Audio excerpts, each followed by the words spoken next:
Erev Shabbat Shalom Rabotai. We are continuing with our Mishna Yomi Masechet Kiddushin. We are up to Perek Aleph Mishnah Chet.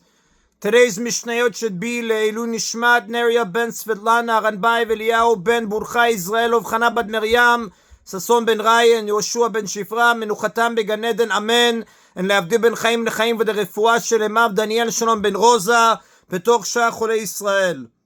The Mishnah discusses more mitzvot that women are not obligated to perform. It focuses on procedures that are done with temple offerings. Hasemichot, leaning on the head of animal offerings. Now, in the case of most personal offerings, before the animal is slaughtered, the owner leans on its head with his hands and prays, as the Rambam describes in Erchot Maaseh HaKorbanot, chapter 3, halacha 14. Vatzinufot, waving certain offerings. For certain offerings, for example, a shlamim, the owner and a kohen take hold of particular parts of the animal and wave them in the four directions of the compass and up and down, as the Gemara describes in Menachot, page 62a. V'hahagashot, bringing mincha offerings close to the altar. After a mincha offering, which consists mainly of flour, has been prepared and put in a sacred vessel, a kohen touches the vessel against one of the corners of the altar, as the Torah describes in Sefer Vayikra, chapter 2, verse 8. Vakimitzot, removing a fistful from mincha offerings. A kohen removes a portion from the mincha with a scoop formed by bending three fingers over his palm, as it describes in Vayikra chapter 2 verse 2. That portion is then burnt on the altar. V'haktarot, burning offerings on the altar. The kohanim burn the whole offering or certain parts of it depending on the type of offering.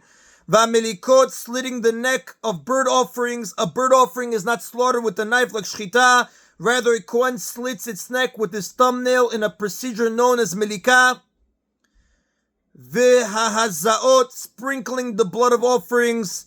V'akabalot, and receiving the blood of animal offerings. After an animal offering is slaughtered, a kohen catches its blood in a vessel and then sprinkles the blood on the altar.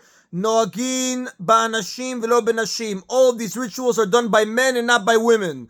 The first two procedures, leaning on the head of an offering, waving an offering, are performed by the owner of the offering. When the owner is a woman, she does not do them. The other procedures may be done only by the male kohanim who perform the sacrificial service in the temple. Some exceptions: chutz minchat sotah and zirah shen minifot. Women do not perform any of the above procedures except in the cases of the mincha of a sotah. A sotah is a married woman who spent time alone with a specific man after her husband warned her not to. There is a suspicion that she committed adultery at that time, but this is not known for sure. She is forbidden to her husband unless she undergoes a certain procedure that determines whether she is guilty or innocent. As part of this procedure, she brings a mincha offering which she waves. The procedure is described in Sefer Bamidbar, chapter 5, verses 11 to 31. And the mincha of a nizirah. A nizirah is a woman who made a vow of nizirut which prohibits her to drink wine or consume any part of a grape, cut her hair, or become tameh from a corpse. When the term of her vow is over, she brings certain animals and types of bread as offerings, as it describes in Sefer Bamidbar, chapter 6, verses 13 through 15. She waves some of the bread, the mincha, together with the part of one of the animal offerings. And again, the Mishnah says women do not perform any of the procedures we mentioned earlier, except in the cases of the mincha v'sotah and the mincha v'nezirah, who indeed wave their offerings. And that is in a Mishnah Chet. Now, Mishnah Tet discusses, now that we learned that some mitzvot apply only to men and not to women, the Mishnah now teaches that some mitzvot apply only in Eretz Yisrael, while other mitzvot apply everywhere. Kol mitzvah shetiluya ba'aretz, any mitzvah that is dependent on land, meaning it has to do with land or things that grow from land. For example, not working one's land during the Shemitah year and separating tirumah and ma'asel from one's produce. And na noeget ela ba'aretz applies only in Eretz Yisrael and not in other places. V'she'ena teluya ba'aretz, but any mitzvah that is not dependent on land, meaning it is not related to land or produce. For example, keeping Shabbat and wearing tefillin. Noeget ben ba'aretz ben b'chutz ha'aretz applies both in Eretz Yisrael and outside of Eretz Yisrael. Some exceptions to this rule: chutz min ha'orla v'kilaim. All land-based mitzvot apply only in Eretz Yisrael except for orla, the prohibition to eat the fruit that grew during a tree's first 3 years. It is forbidden to eat or benefit from any fruit that grows on a tree during the first 3 years after it is planted.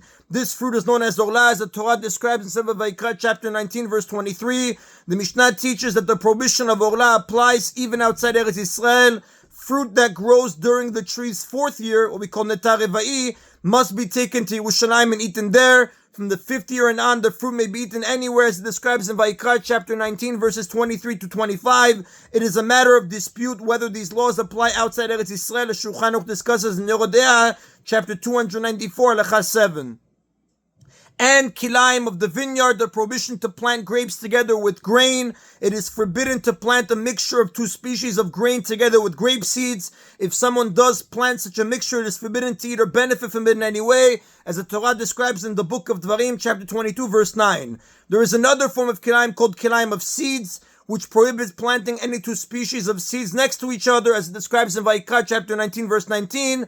That prohibition, though, applies only in Eretz Yisrael. But back to the Mishnah, all land-based mitzvot apply only in Eretz Yisrael except for Orla, the prohibition to eat the fruit that grew during a tree's first 3 years, and kilaim of the vineyard, the prohibition to plant grapes together with grain.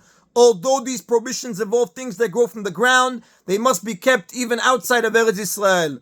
The next Tana adds another exception. Rabbi Eliezer Omer, Af Mina Chadash. Rabbi Eliezer says, also excluded is Chadash, the prohibition to eat from the new crop of grain before the Omer offering is brought. According to Rabbi Eliezer, this prohibition applies even outside of Eretz Yisrael, although it is a land-based mitzvah. The new crop of grain may not be eaten until the Omer offering is brought on the 2nd day of Pesach. Any grain that grows after that time is forbidden until the next year's Omer offering is brought, when there is no temple and therefore no Omer, no temple and no Omer offering is brought.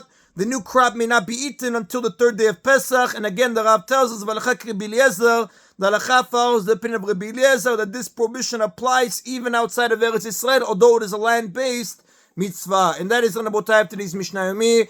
Everybody should have a Erev Shabbat Shalom. Baruch Adonai Leolam. Amen v'amen.